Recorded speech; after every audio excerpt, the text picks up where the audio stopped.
Bonjour à tous et à toutes.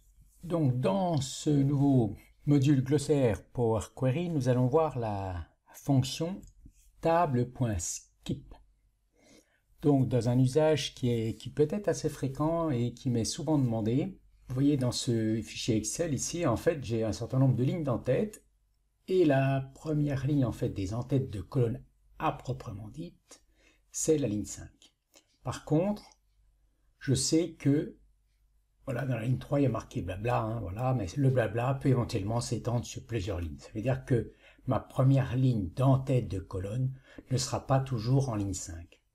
Donc, ce que je voudrais, c'est trouver un mécanisme pour, de façon dynamique, automatiquement, trouver ma première ligne d'entête de colonne et supprimer les lignes, donc, inutiles. Bien évidemment, il peut y avoir plusieurs, et là, il faut trouver un pattern hein, pour pouvoir trouver une règle. Et là, les colonnes, elles, par contre, ce qui est à peu près sûr, c'est que le nom de la première colonne, par exemple, contiendra toujours ref. Hein.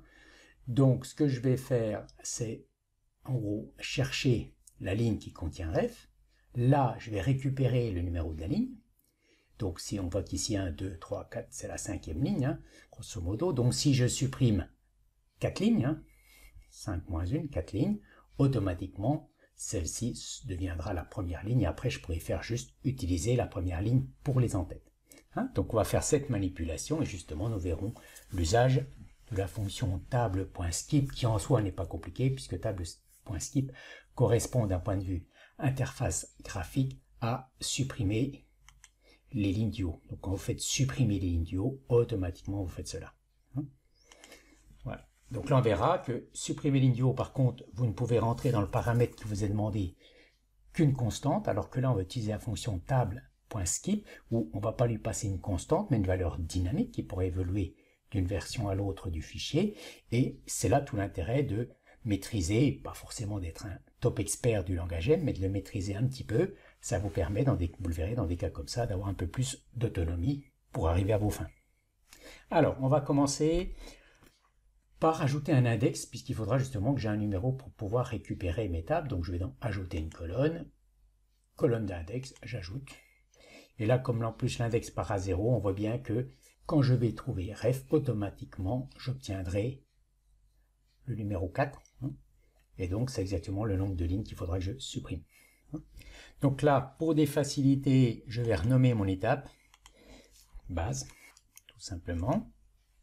Ensuite, il faut que je trouve donc la ligne qui contient ref. Maintenant, je vais ajouter une nouvelle étape pour aller chercher la ligne qui contient le mot ref. Pour ça, je vais ajouter une nouvelle étape, donc, et égal. Et je vais utiliser la fonction table.findText.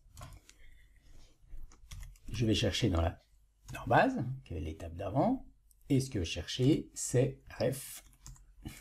Et je ferme la parenthèse tout simplement.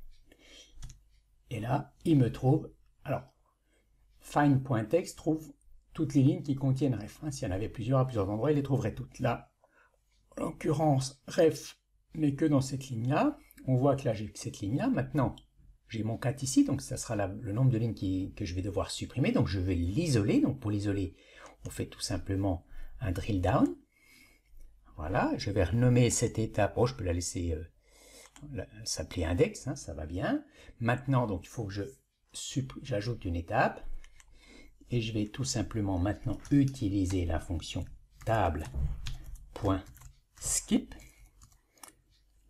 de base, virgule index. Donc, en fait, dans la table base, on lui dit de supprimer le contenu d'index, c'est une variable qui contient 4, hein, et je valide. Voilà.